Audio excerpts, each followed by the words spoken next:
أشهد أن محمدا عبده ورسوله أما بعد فأعوذ بالله من الشيطان الرجيم بسم الله الرحمن الرحيم يا أيها الناس اتقوا ربكم الذي خلقكم من نفس واحدة وخلق منها زوجها وبث منهما رجالا كثيرا ونساء واتقوا الله الذي تساءلون به والأرحام إن الله كان عليكم رقيبا وقال يا أيها الذين آمنوا اتقوا الله حق تقاته ولا تموتن إلا وأنتم مسلمون وقال يا أيها الذين آمنوا اتقوا الله حق تقاته ولا تموتن إلا وأنتم مسلمون۔ تمام قسم کی تعریفیں، کبریائی، بڑائی، حمد و ثنا اللہ رب العالمین کے لیے ہیں، اور بے انتہا درود و سلام نازل ہو سید المرسلین رحمت للعالمین جناب محمد الرسول اللہ صلی اللہ علیہ وسلم پر۔ محترم حضرات و خواتین، آج کا موضوع ہے اللہ کے ساتھ حسن ظن اور نیک اعمال۔ حسن ظن کا مطلب ہے اچھا گمان رکھنا۔ یہ بندوں کے ساتھ بھی رکھا جاتا ہے اور اللہ کے ساتھ بھی رکھا جانا چاہیے۔ بندوں کے تعلق سے بھی یہی حکم ہے کہ آپس میں ایک دوسرے کے تعلق سے اچھا گمان رکھیں اور بدگمانی سے بچیں، اور اللہ رب العالمین کے تعلق سے بھی یہی حکم ہے کہ تم اپنے رب کے ساتھ اچھا گمان رکھو، اور اللہ اس بات کا سب سے زیادہ حقدار ہے کہ اس کے ساتھ اچھا گمان رکھا جائے۔ اللہ اس بات کا سب سے زیادہ حقدار ہے، کیونکہ اللہ اس کائنات کا پیدا کرنے والا ہے، اللہ اس کائنات کا مدبر ہے، منتظم ہے، اور پوری دنیا کو، تمام مخلوقات کو روزی فراہم کرنے والا ہے۔ وہ اللہ جو اپنی مخلوقات پر اس قدر مہربان ہو، وہ اللہ جو اپنی مخلوقات پر اس قدر مہربان ہو کہ جو اس کی فرما برداری کر رہے ہیں انہیں بھی دے رہا ہے، اور جو اس کی نافرمانی کر رہے ہیں انہیں بھی دے رہا ہے۔ جو اس کی نافرمانی کر رہے ہیں اللہ رب العالمین اس کو بھی دے رہا ہے، تو یقینی طور پر وہ اللہ اس بات کا زیادہ حقدار ہے، مستحق ہے کہ ہم اس کے ساتھ اچھا گمان رکھیں، کہ جو صرف اپنوں کو نہیں نوازتا بلکہ پرایوں کو بھی نوازتا ہے، ان کو بھی رزق دیتا ہے، ان کو بھی صحت و تندرستی دیتا ہے، ان کے لیے بھی اس نے دنیا کی خوشحالیوں کے، ترقیوں کے دروازے کھول رکھے ہیں۔ البتہ آخرت جو ہے وہ اہل ایمان کے ساتھ خاص ہے، لیکن دنیا میں اس نے تمام کے لیے نعمتیں دے رکھی ہیں۔ تو ایسا اللہ جو اس قدر دیالو ہو، جو اس قدر مہربان ہو، جو اس قدر رحیم ہو، یقینی طور پر وہ اس بات کا حقدار ہے، اور ہونا چاہیے کہ ہم لوگ اس مہربان اللہ کے ساتھ اچھا گمان رکھیں۔ اگر بندہ اللہ کے ساتھ اچھا گمان نہ رکھے تو پھر یہ چیز اس کو شیطان کے قریب کر دیتی ہے۔ جب آپ دیکھیے، یہ اصول ہے کہ جب آپ اپنے جو آپ کا قریبی ہے، جو آپ کا بھلا چاہتا ہے، جو آپ کا اچھا چاہتا ہے، جب آپ اس کے ساتھ بدگمان ہو جائیں گے تو آٹومیٹک دشمن کے آپ قریبی ہو جائیں گے، وہ اچک لے گا آپ کو، وہ اس موقع کا فائدہ اٹھائے گا۔ تو اگر ہم اللہ رب العالمین کے ساتھ بدگمان ہو جائیں اس کے ساتھ اچھا گمان نہ رکھیں تو یقینی طور پر شیطان ہمیں اچک لے گا اور ہم پھر کیا ہوگا، شیطان کے قریبی بن جائیں گے۔ تو ہمارے پاس دو آپشن ہیں، یا تو ہم شیطان کے قریبی بن جائیں یا اللہ کے قریبی بن جائیں، اور عافیت اور نجات اس بات میں ہے کہ ہم اللہ رب العالمین کے قریبی بن جائیں۔ شیطان سے امیدیں نہیں لگائی جا سکتی۔ اللہ رب العالمین وہ ذات ہے جو امید لگائے جانے کے قابل ہے، لہذا ہمارا اچھا گمان، ہمارا حسن ظن صرف اور صرف اپنے پالن ہار کے ساتھ ہونا چاہیے، صرف اور صرف اپنے رب کے ساتھ ہونا چاہیے۔ اب آئیے چند چیزیں آپ حضرات کے سامنے شمار کروا دی جائیں کہ بالخصوص ان چیزوں میں ایک بندے کو اپنے اللہ کے ساتھ اچھا گمان رکھنا چاہیے۔ بالخصوص ان چیزوں میں اپنے رب کے ساتھ اچھا گمان رکھنا چاہیے، اور اچھے گمان کا ان اعمال میں مطلب کیا ہے؟ نمبر ایک بندہ دعا کے معاملے میں اللہ رب العالمین سے اچھا گمان رکھے، اور دعا کے معاملے میں اللہ سے اچھے گمان رکھنے کا مطلب یہ ہے کہ وہ جب اللہ سے دعا کرے تو یہ یقین اس کو ہونا چاہیے کہ اللہ میری دعا کو قبول فرمائے گا۔ اس تعلق سے بہت سارے لوگ بدگمانی کا شکار ہوتے ہیں۔ اس کو ایمان کی کمزوری کہہ لیجئے، اس کو اعتقاد کی کمزوری کہہ لیجئے کہ انہیں اللہ رب العالمین پر کامل یقین نہیں ہوتا۔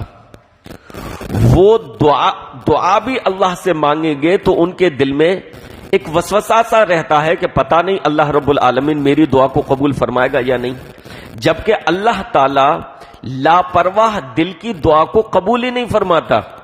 اگر انسان کا دل ہی بے پرواہ ہو، اگر اسے اپنے رب کے ساتھ اچھا گمان ہو ہی نہیں، پہلے سے اس کے دل میں جو ہے یہ چیز ہو کہ پتہ نہیں قبول فرمائے گا یا نہیں فرمائے گا، تو ایسے بندے کی دعا کو اللہ تعالیٰ قبول ہی نہیں فرماتا۔ اگر اللہ رب العالمین، اس لیے ایک مومن بندے کو یہ چاہیے کہ وہ اللہ سے دعا مانگے تو کامل مکمل اعتماد کے ساتھ مانگے، پورے یقین کے ساتھ مانگے۔ اس کو یہ یقین ہونا چاہیے، اللہ کی ذات پر یہ اعتبار ہونا چاہیے کہ اللہ رب العالمین میری اس دعا کو ضرور قبول فرمائے گا۔ اب اس کے نتیجے میں، اس کے رزلٹ میں فرق ہو سکتا ہے، لیکن بندے کو یہ یقین ہو کہ اللہ میری دعا کو قبول فرمائے گا، اس کا رزلٹ مختلف ہو سکتا ہے۔ اللہ رب العالمین نے خود اپنے بندوں کو یہ ڈھارس بندھائی ہے، اللہ رب العالمین نے خود مایوس دلوں کو یہ اعتماد دیا ہے، اللہ رب العالمین نے خود ان کو یہ سہارا دیا ہے۔ جب اللہ رب العالمین نے قرآن مجید میں ارشاد فرمایا وَإِذَا سَأَلَكَ عِبَادِي عَنِّي فَإِنِّي قَرِيبٌ، اے میرے محبوب، جب میرے بندے آپ سے میرے بارے میں سوال کریں تو کہہ دو میں قریب ہوں، یعنی میں ان سے دور نہیں ہوں، وہ جہاں کہیں بھی ہوں، میرے علم میں ہے، میری نگاہوں میں ہے، تو میں ان کے حالات سے واقف ہوں۔ تمام علماء کرام، مفسرین کرام اس طرح کی آیات کی جو تفسیر کرتے ہیں کہ اللہ کے ساتھ ہونے کا کیا مطلب ہے، اللہ کے ساتھ ہونے کا مطلب یہ نہیں ہے کہ اللہ فزیکلی ہم سب کے ساتھ ہے، یہ مطلب نہیں ہے۔ اللہ فزیکلی تو اپنے وجود کے اعتبار سے عرش پر مستوی ہے، اور اس کے بے شمار دلائل ہیں، بے شمار دلائل، 100 سے زیادہ دلائل اس کے ملیں گے کہ اللہ رب العالمین وجود کے اعتبار سے عرش پر ہے، اوپر ہے، آسمانوں میں ہے۔ دعا مانگتے ہیں ہم آسمان کی طرف ہاتھ اٹھا کر، ہے نا، کلمہ شہادت کی گواہی دیتے ہیں انگلی اوپر اٹھا کر، ہے نا، اشہد، ساری دلیلیں کس بات کی ہیں؟ اللہ اوپر ہے، ورنہ ضرورت ہی نہیں تھی انگلی اوپر اٹھانے کی۔ اگر اللہ ہر جگہ ہو اپنے وجود کے اعتبار سے تو اس کی ضرورت، بہرحال یہ ایک الگ ٹاپک ہے۔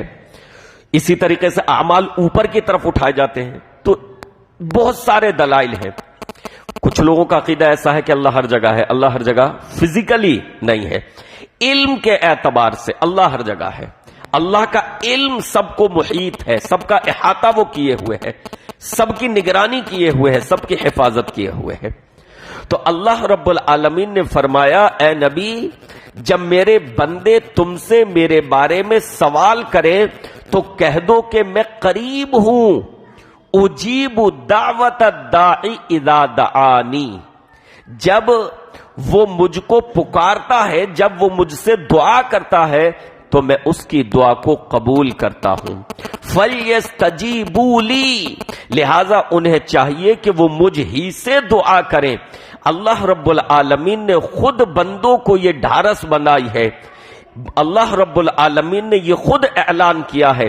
آپ اندازہ لگاؤ کہ اگر کوئی ایسا شخص، کوئی بادشاہ ہو، کوئی حاکم ہو اور وہ یہ کھلا ہوا اعلان کر دے میری رعایا کو پریشان ہونے کی ضرورت نہیں ہے، اگر کوئی غریب ہو، اگر کوئی مفلس ہو، اگر کوئی بھوکا ہو، اگر کوئی محتاج ہو، اگر کوئی علاج کا ضرورت مند ہو، وہ میرے پاس آ کر اپنی ضرورت رکھ سکتا ہے، میں اس کی مدد کروں گا، میں اس کی فریاد سنوں گا، میں اس کی بات سنوں گا، تو رعایا کو کس قدر سکون ملے گا۔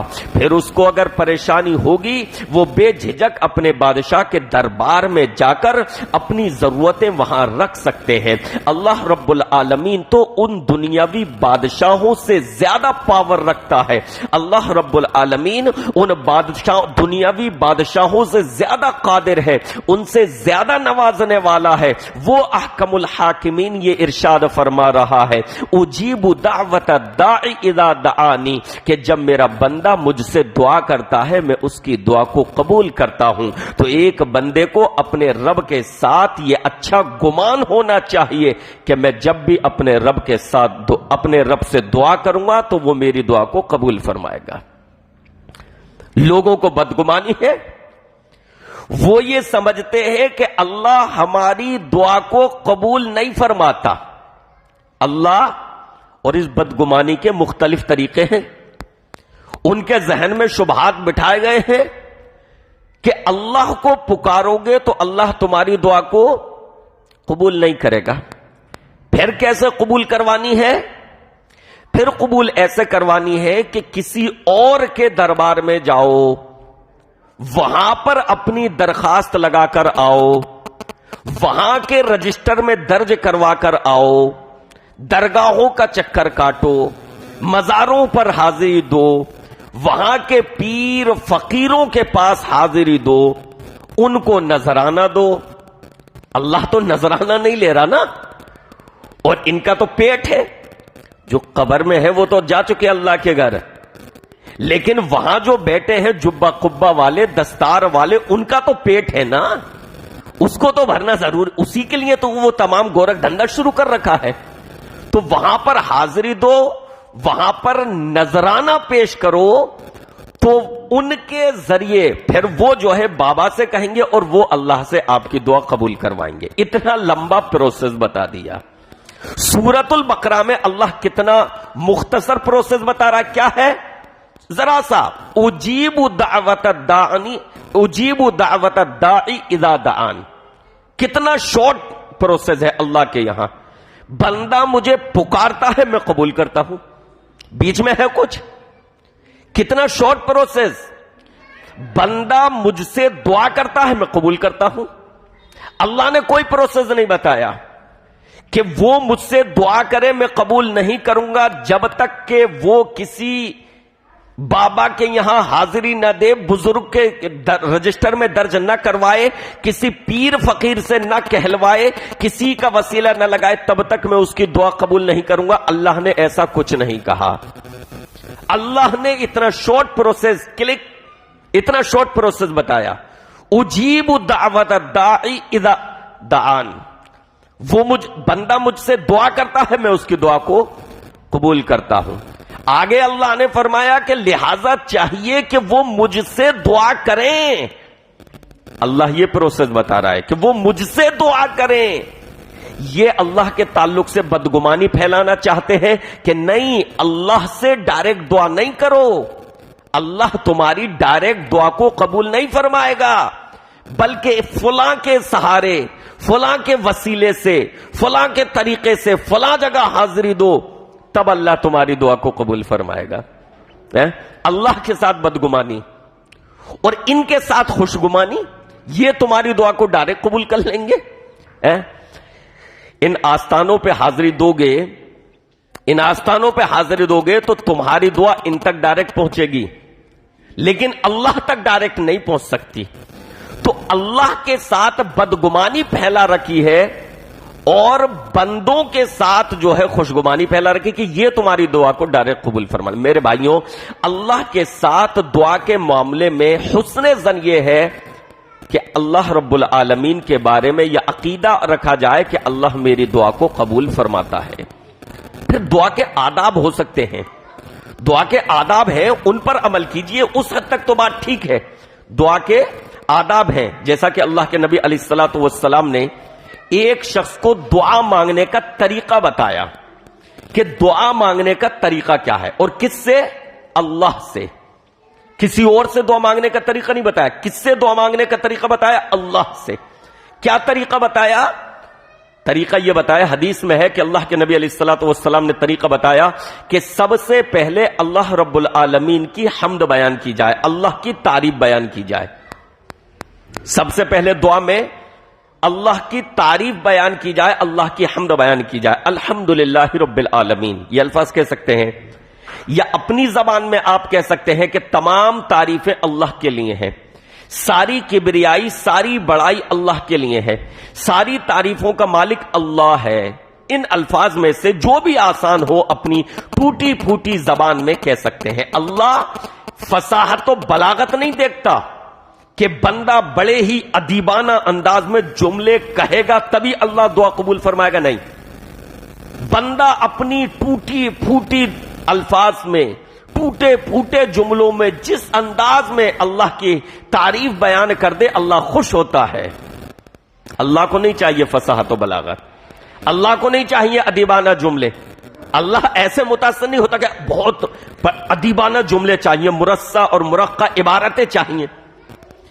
جیسے بھی ہو، جس انداز میں آپ کو آتا ہے ان الفاظ میں اللہ کی تعریف اور حمد و ثنا بیان کر دیجئے، پہلا ادب۔ دوسرے نمبر پر اللہ کے نبی علیہ الصلوۃ والسلام نے فرمایا اللہ کی حمد بیان کر چکے، پھر مجھ پر درود بھیجو، یعنی جناب محمد الرسول اللہ صلی اللہ علیہ وسلم پر درود شریف پڑھو۔ دعا کی قبولیت کے آداب ہیں، اللہ کی حمد، جناب محمد الرسول اللہ صلی اللہ علیہ وسلم پر درود شریف پڑھو۔ درود ابراہیمی پڑھ دیں، اللہم صلی علی محمد وعلی آل محمد، جو نماز میں آپ پڑھتے ہیں، آپ اس کو پڑھیے۔ پھر فرمایا اللہ کے نبی علیہ الصلوۃ والسلام نے، پھر اس کے بعد بندہ اپنے رب سے جو مانگتا ہے اللہ قبول فرماتا ہے، اس کی دعا کو اللہ قبول فرماتا ہے۔ تو دعا کے آداب ہو سکتے ہیں کہ پہلے اللہ کی حمد و ثنا، پھر جناب محمد الرسول اللہ صلی اللہ علیہ وسلم پر درود شریف پڑھا جائے، اور پھر اللہ سے دعا مانگی جائے۔ اور کبھی اگر اس طرح بھی مانگ لی چلتے پھرتے، اللہ ویسے بھی قبول فرمائے گا، لیکن جب آپ ان چیزوں کا لحاظ رکھیں گے تو قبولیت کے چانس بڑھ جائیں گے۔ ٹھیک ہے؟ تو اللہ رب العالمین جو پروسیس بتا رہا ہے دعا کا، وہ کیا ہے کہ میرا بندہ مجھ سے دعا کرتا ہے، میں قبول کرتا ہوں۔ تو اللہ کے ساتھ اچھا گمان یہ ہے، اللہ کے ساتھ حسن ظن یہ ہے کہ انسان جب اللہ سے دعا مانگے تو یہ اعتقاد رکھے، یہ کامل اور مکمل یقین رکھے کہ اللہ رب العالمین میری دعا کو قبول فرمائے گا۔ اس کا رزلٹ الگ ہو سکتا ہے۔ مثال کے طور پر حدیث سے پتہ چلتا ہے کہ جب بندہ اللہ سے دعا مانگتا ہے تو یا تو اللہ وہی چیز عطا کر دیتا ہے، جو مانگا وہی مل گیا۔ جو مانگا اللہ سے، اللہ مجھے بیٹی عطا فرما دے، اللہ نے بیٹی ہی دے دی۔ اللہ بیٹا عطا فرما دے، دعا مانگ سکتا ہے انسان، اس میں کوئی گناہ کی بات نہیں ہے۔ بہت سے لوگوں بیٹی سے محبت ہوتی ہے، بیٹوں سے محبت ہوتی ہے، کوئی اس میں گناہ کی بات نہیں ہے۔ ناپسند نہ کرے، اللہ نے جو عطا کر دیا اس کو ناپسند نہ کرے، لیکن دعا وہ مانگ سکتا ہے، اللہ نے وہی چیز دے دی ہے۔ یا کوئی اور چیز اس نے مانگی، اللہ میں امتحان میں کامیاب ہو جاؤں، اللہ نے امتحان میں کامیاب کر دیا، اللہ میرا یہ کاروبار چل جائے، اللہ نے چلا دیا۔ تو ایک تو یہ ہے اللہ سے جو مانگا اللہ نے وہی چیز عطا کر دی، یہ بھی دعا کی قبولیت کا ایک سیدھا سا طریقہ ہے جو بندے کو دکھتا ہے۔ ایک یہ ہے کہ اللہ رب العالمین نے اپنی حکمت کی وجہ سے وہ چیز نہیں دی، لیکن اس کے بدلے کوئی اور نعمت اللہ نے عطا کر دی، یہ بندے کو پتہ نہیں چلتا کہ یہ میری دعا کا نتیجہ ہے، مانگی یہ چیز، لیکن اللہ حکیم ہے، اللہ علیم ہے، اللہ تمام حالات کو جاننے والا ہے، مستقبل کی چیزوں کو جاننے والا ہے، کس کے لیے کیا چیز بہتر ہے اللہ جاننے والا ہے، لہذا اللہ نے اپنی حکمت اور بینائی کی بنیاد پر اس بندے کو وہ چیز تو نہیں دی جو وہ مانگ رہا ہے، اس کے علاوہ کوئی اور چیز عطا کر دی۔ بھائی ہوتا ہے نا، ہم بچے کے ساتھ بازار میں جائیں تو وہ بہت ساری چیزیں مانگتا ہے، ہم ساری چیزیں اسے نہیں دلاتے نا، ساری چیز نہیں دلاتے، ہم دیکھتے ہیں کہ بچے کے لیے یہ چیز بہتر نہیں ہے، یہ مانگ رہا ہے، لیکن یہ چیز بہتر ہے، چلو یہ دے دو۔ ضد کر رہا ہے، مانگ یہ چیز رہا ہے، لیکن یہ چیز اس کے لیے بہتر نہیں ہے ابھی اس عمر کے حساب سے، یہ چیز نہیں دیں گے لیکن یہ چیز دلوا دیں گے تاکہ اس کی ضد پوری ہو جائے۔ تو کبھی اللہ ایسا کرتا ہے کہ جو چیز مانگی وہ نہیں دی، اس کے علاوہ کوئی اور چیز دے دی، اور کبھی اللہ ایسا کرتا ہے کہ اس کی دعا کی وجہ سے اس پر آنے والی مصیبت کو ٹال دیتا ہے۔ بندہ اللہ سے دعائیں کرتا ہے کہ اللہ مجھے یہ عطا فرما دے، اللہ مجھے یہ عطا فرما دے، اللہ نے وہ چیز نہیں دی اسے، لیکن اس کی دعا کے بدلے اس پر کسی مصیبت کو ٹال دیا۔ اس پر کوئی مصیبت آتی، لیکن کیونکہ اس نے اللہ سے دعائیں کی ہیں کچھ مانگنے کے لیے، یہ نہیں دیا اللہ نے، لیکن کیونکہ دعائیں مانگی اس نے تو اللہ نے اس دعا کے بدلے کسی مصیبت کو، کسی بیماری کو اس پر سے ٹال دیا۔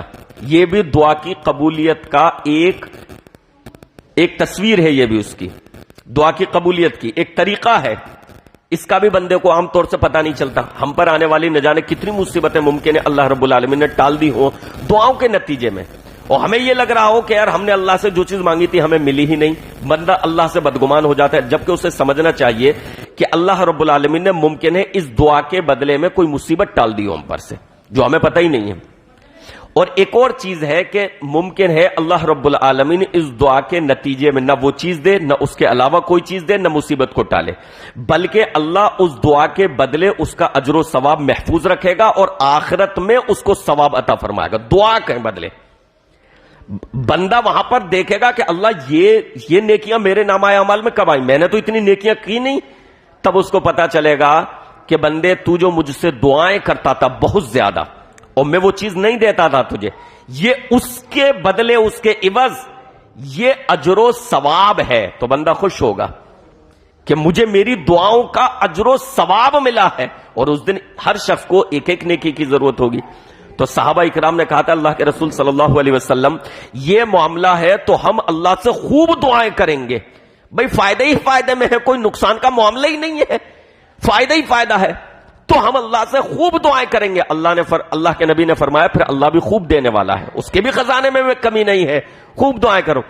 تو رزلٹ الگ ہو سکتا ہے، لیکن یہ ممکن نہیں ہے کہ کوئی بندہ اللہ سے کامل اعتقاد کے ساتھ دعا مانگے اور اس کی دعا قبول نہ ہو۔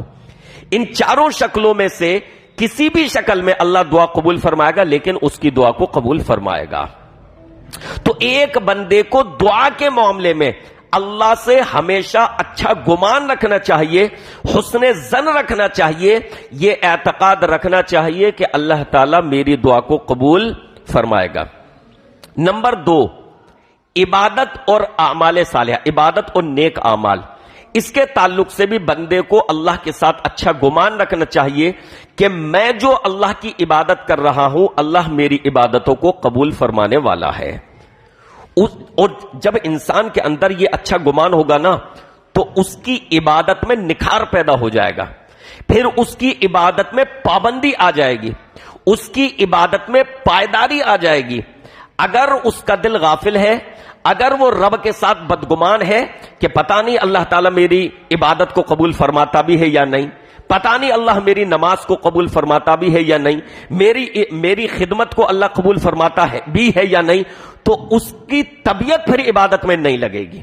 لیکن جب اس کو یہ یقین ہوگا، اس کو اپنے رب کے ساتھ یہ اچھا گمان ہوگا کہ اللہ میری نیکیوں کو قبول فرمانے والا ہے، میں جو دین کی راہ میں خدمت کر رہا ہوں اللہ اس کو قبول کرنے والا ہے اور اس کا بدلہ انشاءاللہ اللہ تعالیٰ مجھے ضرور دے گا، تو یہ چیز اس کے اندر روحانی طاقت و قوت پیدا کر دے گی. پھر اس کا عبادت میں دل لگے گا، پھر اس کا نماز پڑھنے میں دل لگے گا، پھر اس کا مسجدوں میں دل لگے گا، پھر اس کا قرآن مجید کی تلاوت میں دل لگے گا، پھر اس کا ذکر و اذکار میں دل لگے گا، پھر اس کا دین کی خدمت کرنے میں دل لگے گا. جب اس کو اپنے رب پر یہ اعتماد ہوگا، یہ یقین ہوگا کہ وہ میرے نیک اعمال کو قبول کرنے والا ہے اور اس کا بدلہ مجھے ضرور عطا فرمائے گا. تو اللہ کے ساتھ اچھا گمان جو ہے، حسن ظن جس کو ہم کہتے ہیں، وہ عبادت میں بھی ہے. اور عبادت میں یہ ہے کہ اللہ میری عبادتوں کو انشاءاللہ قبول فرمائے گا، اللہ میری عبادت کو قبول فرمائے گا.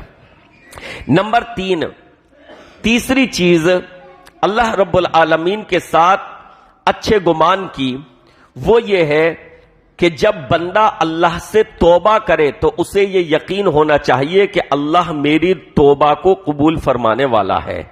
یہ بھی اچھا گمان ہے اللہ کے ساتھ.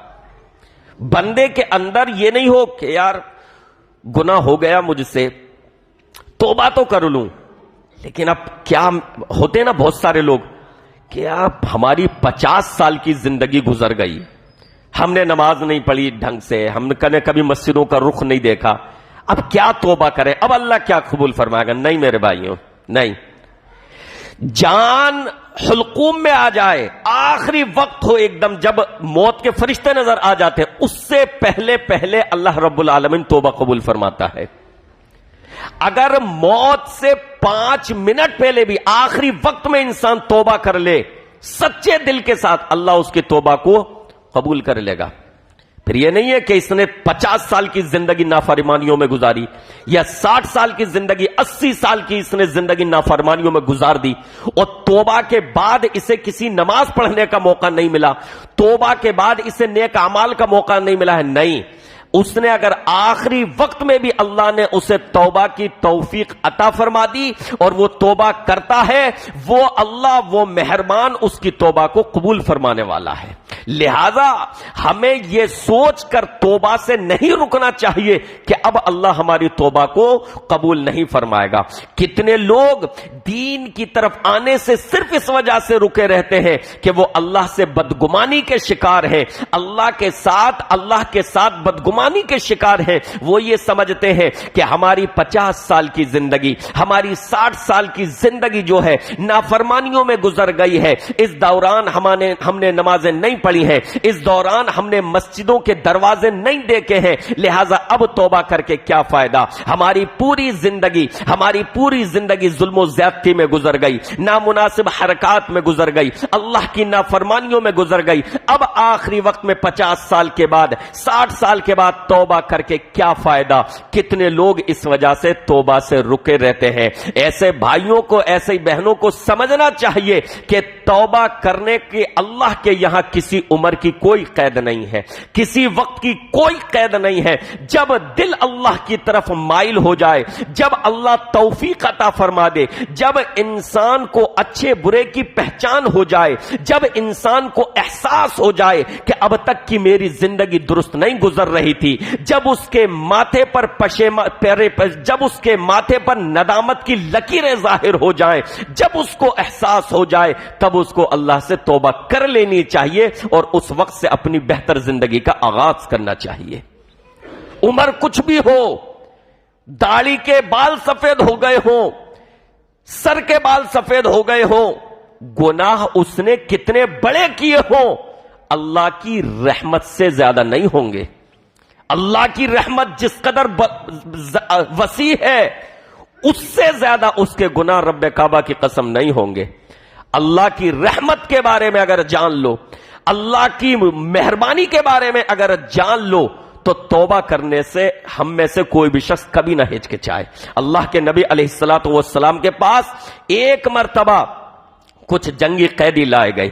ان جنگی قیدیوں میں ایک خاتون تھی اور اس کا دودھ، اس کا بچہ جو ہے وہ کھو گیا تھا، اس کا بچہ اس سے بچھڑ گیا تھا دودھ پیتا. لہذا وہ قیدیوں کے درمیان بدحواس وہ عورت بھاگ رہی تھی، اور عالم اس کی محبت کا اپنے بچے سے یہ تھا کہ جس بچے کو بھی پاتی اپنے سینے سے چمٹاتی اور اسے دودھ پلانے لگتی. بعد میں اس کو خیال آتا کہ بھئی یہ تو میرا بچہ نہیں ہے، لیکن محبت میں فوراً جس بچے کو پاتی اس کو سینے سے چمٹا لیتی اور اس کو دودھ پلانے لگتی. اللہ کے نبی علیہ الصلوۃ والسلام کی نظر پڑی، آپ نے فوراً صحابہ کرام سے عرض کیا، کہا یہ بتاؤ تمہیں کیا خیال ہے، کیا یہ عورت اپنے بچے کو آگ میں ڈال دے گی؟ جو عورت اپنے بچے کے لیے اس قدر بدحواس ہے، اس قدر پریشان ہے، اس کا بچہ اگر اس وقت اس کی گود میں ہو، اس کے پاس ہو اور کہیں آگ دہک رہی ہو، تمہارا کیا خیال ہے، کیا یہ عورت اپنے بچے کو آگ میں ڈال دے گی؟ صحابہ نے عرض کیا، اللہ کے رسول صلی اللہ علیہ وسلم ہرگز نہیں. اس عورت کی اپنے بچے پر لطف و عنایت دیکھ کر، اس عورت کی اپنے بچے پر شفقت اور محبت دیکھ کر ہمیں ایسا نہیں لگتا کہ یہ اپنے بچے کو آگ میں ڈالے گی. اللہ کے نبی علیہ الصلوۃ والسلام نے فرمایا، یہ عورت اپنے بچے پر جس قدر مہربان ہے، تمہارا رب اپنے بندوں پر اس سے زیادہ مہربان ہے. کیسے وہ رب چاہ لے گا کہ اس کے بندے آگ میں جائیں؟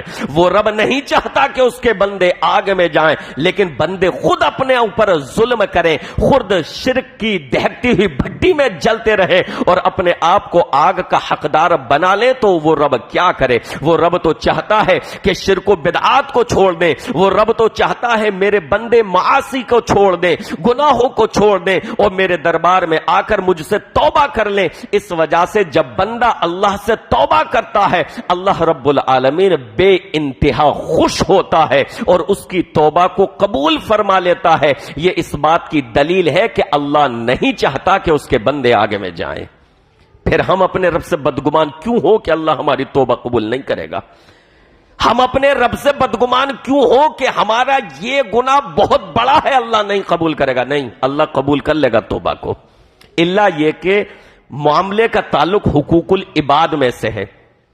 کسی کی زمین ہڑپی ہے، کسی کا پیسہ ہڑپا ہے، کسی کو گالی دی ہے، کسی کو تماچا مارا ہے، اس طرح کے حقوق العباد میں سے ہے.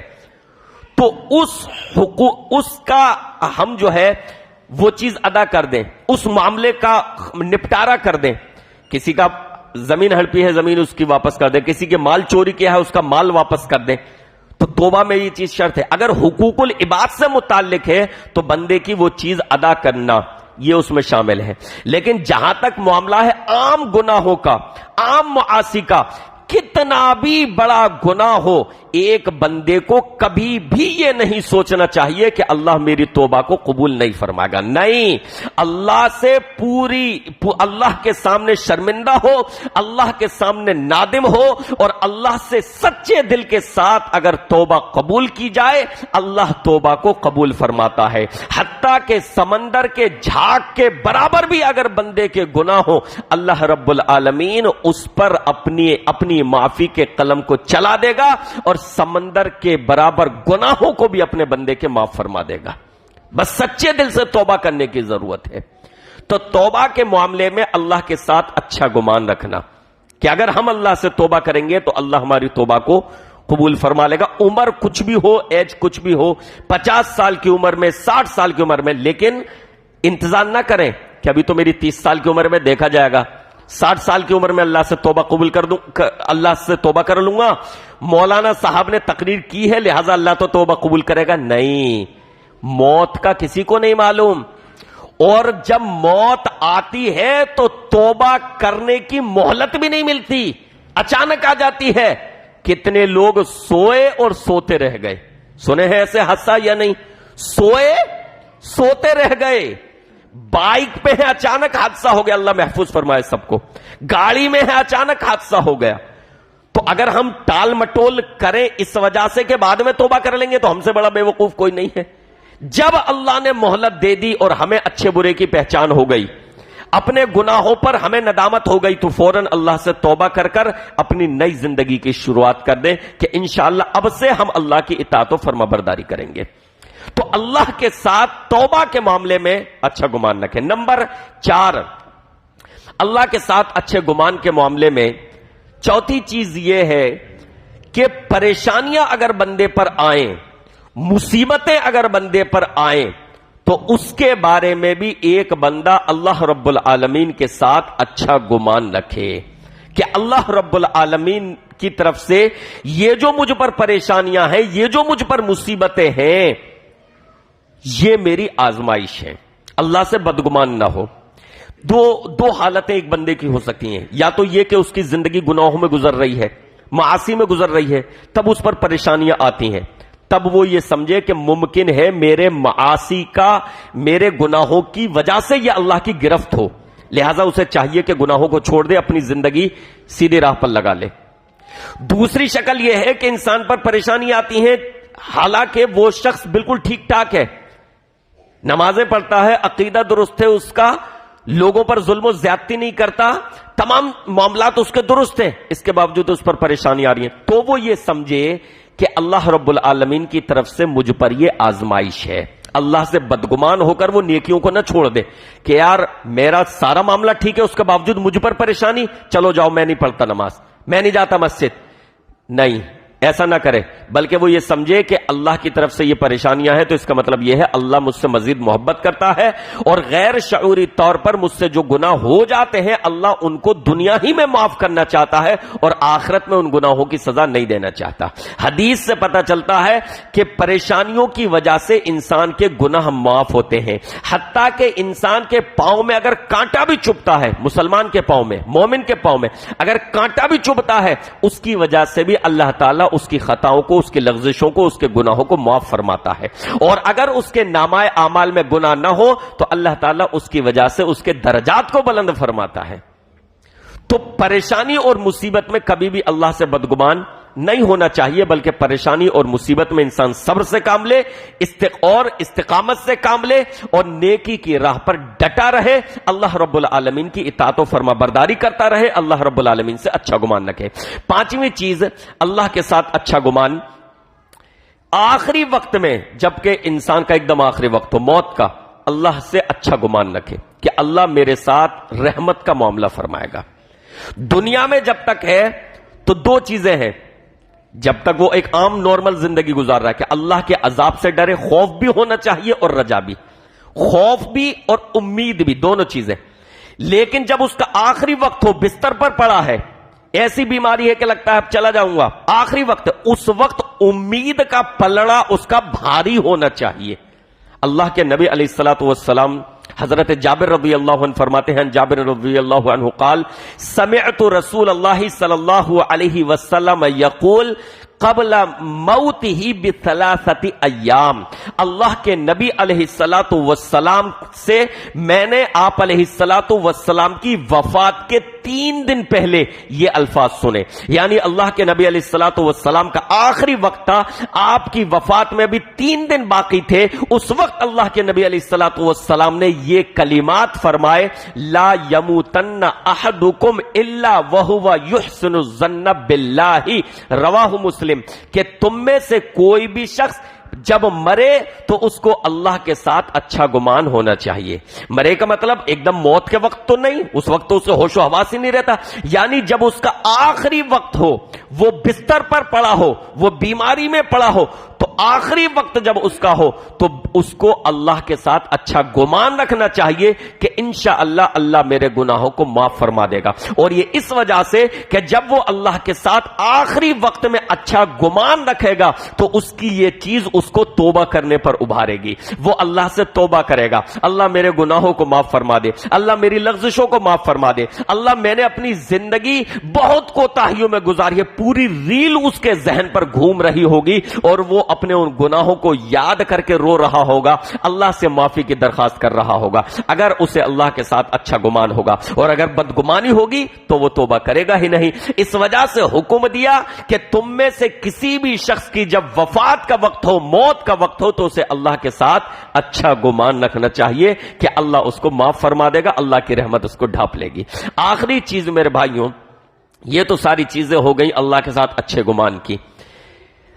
وقت کیونکہ ہے نہیں تو میں مختصر میں ہی آپ کے سامنے یہ عرض کر دوں کہ اللہ کے ساتھ اچھے گمان کے ساتھ ساتھ نیک اعمال ضروری ہے. ایسا اچھا گمان اللہ کے ساتھ کسی کام کا نہیں کہ جو انسان کو بدعملی پر ابھارے. سماج کی، معاشرے کی ایک کڑوی سچائی یہ ہے کہ ایک طرف تو اللہ سے بدگمانی رکھی جاتی ہے، اللہ میری توبہ قبول نہیں کرے گا، اللہ میری نماز قبول نہیں کرے گا، ہے نا، اللہ میری دعا قبول نہیں کرے گا، یہ بدگمانی. اور دوسری طرف بدعملی کرتے ہوئے اللہ سے اچھا گمان رکھا جاتا ہے. یعنی نماز نہیں پڑھے گا انسان، ہے نا، مسجدوں میں نہیں آئے گا، اللہ کے قریب نہیں آئے گا، اور گمان کیا رکھے گا؟ بھائی اللہ غفور الرحیم ہے، اللہ معاف فرما دے گا. ارے اللہ بہت بڑا غفور الرحیم ہے. اللہ کے ساتھ حسن ظن اگر انسان کو بدعملی پر ابھارے تو اس کے حسن ظن کا کوئی فائدہ نہیں. کیا ہم خود اپنی اس دنیا میں ایسا حسن ظن کسی سے رکھتے ہیں؟ اپنے امپلائر سے رکھ سکتے ہیں، اپنے باس سے رکھ سکتے ہیں کہ بھئی ہم کام کچھ نہ کریں وہ ہمیں پھر بھی تنخواہ دے دے گا، ہم کام کچھ نہیں کریں پھر بھی ہمیں اجر دے دے گا؟ نہیں رکھتے نا. ہم سمجھتے ہیں کہ بھئی کام کریں گے تو اجر ملے گا. تو جو چیز ہم دنیا میں بھی ایک دوسرے سے امید نہیں رکھتے وہ ہم اللہ کے ساتھ ایسا کیسے سوچ سکتے ہیں کہ ہم نیکیاں کریں بھی نہیں اور اللہ ہمیں معاف کر دے گا؟ نہیں. اگر اللہ غفور الرحیم ہے، معاف کرنے والا ہے، تو یاد رہے اللہ جبار بھی ہے، اللہ قہار بھی ہے، اس کی گرفت بھی ہے، اس کا عذاب بھی ہے، اور اللہ رب العالمین کے سامنے ہر ایک کو حساب و کتاب دینے کے لیے حاضر ہونا ہے. خود اس سلسلے میں جو ایک حدیث ہے بخاری شریف کی، اس میں اللہ کے ساتھ حسن ظن کے ساتھ ساتھ نیک عمل کا ذکر ہے. اللہ کے نبی علیہ الصلوۃ والسلام نے فرمایا، اللہ رب العالمین فرماتا ہے کہ میں اپنے بندے کے گمان کے مطابق ہوتا ہوں. انا عند ظن عبدی بی، میرا بندہ میرے تعلق سے جو گمان رکھتا ہے میں اس کے گمان کے مطابق ہوتا ہوں. جب وہ مجھے یاد کرتا ہے میں اس کے ساتھ ہوتا ہوں. مطلب یہ ہے وہ میرا ذکر کرے تو یہ نہ سمجھے کہ میں اس کو نہیں سننا، میں اس کو سنتا ہوں، میرے وہ علم میں ہوتا ہے، تمام چیزیں میرے معلوم، میرے اس میں ہوتی ہیں، نگرانی میں. تو جب وہ مجھے یاد کرتا ہے میں اس کے ساتھ ہوتا ہوں. وَإِن ذَكَرَنِي فِي مَلَئٍ ذَكَرْتُهُ فِي مَلَئٍ خَيْرٍ مِّنْهُمْ، اگر وہ مجھے مجلس میں یاد کرتا ہے لوگوں کے سامنے تو میں اس کا ذکر ان لوگوں میں کرتا ہوں جو ان سے افضل ہیں، یعنی فرشتے، جو ان سے بہتر ہیں، فرشتے. اور جب وہ میری طرف ایک بالشت بڑھتا ہے تو میں اس کی طرف ایک ہاتھ اس کے قریب ہو جاتا ہوں. وہ میری طرف ایک ہاتھ قریب ہوتا ہے تو میں اس کی طرف 2 ہاتھ قریب ہوتا ہوں. اگر بندہ میری طرف چل کر آنے کی کوشش کرے میں اس کی طرف دوڑ کر آنے کی کوشش کرتا ہوں. اللہ کے نبی علیہ الصلوۃ والسلام نے اس حدیث قدسی میں اللہ کے ساتھ حسن ظن کو خود نیک اعمال سے منسلک کیا ہے. حسن ظن کا تذکرہ کرنے کے بعد نیک اعمال کا تذکرہ کیا ہے. یہ اس بات کی دلیل ہے کہ اللہ کے ساتھ اچھا گمان، اللہ کے ساتھ حسن ظن کے ساتھ ساتھ نیک عمل کرنا ضروری ہے. اللہ کے ساتھ حسن ظن کے ساتھ ساتھ نیک اعمال کرنا ضروری ہے. اور نیک اعمال کیے بغیر اللہ سے یہ امید رکھنا اللہ غفور الرحیم ہے، اللہ معاف کرنے والا ہے، یہ ایسے ہی ہے جیسے کھیت میں بیج نہ ڈالا جائے اور امید یہ رکھی جائے کہ فصل بڑی اچھی ہو جائے گی. کھیت میں کوئی بیج نہ ڈالا جائے اور یہ امید رکھا جائے کہ فصل بڑی اچھی ہوگی گی انشاءاللہ، تو یہ امید بالکل عبث اور بیکار ہے. تو اللہ سے اچھا گمان ہونا چاہیے اور اچھے گمان کے ساتھ ساتھ انسان کو نیک اعمال انجام دینے چاہیے. اللہ رب العالمین سے دعا ہے کہ رب العالمین کہنے سننے سے زیادہ عمل کرنے کی توفیق عطا فرمائے. اللہ رب العالمین ہمیں اپنے ساتھ حسن ظن رکھنے کی توفیق عطا فرما اور اسی کے ساتھ ساتھ نیک اعمال کرنے کی بھی توفیق عطا فرما. آمین یا رب العالمین. وصلی اللہ تعالی علی رسول خیر خلقہ محمد وآلہ وصحبہ اجمعین برحمتک یا ارحم الراحمین.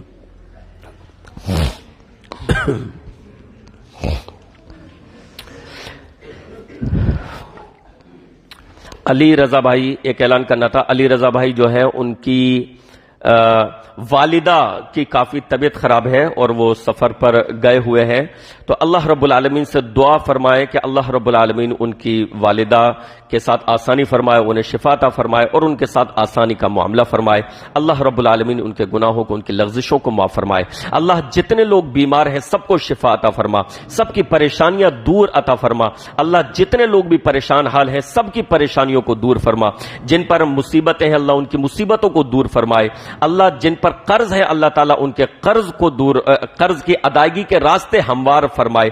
آمین یا رب العالمین۔ وصلی اللہ تعالی علی رسول خیر خلقہ محمد وآلہ وصحبہ اجمعین۔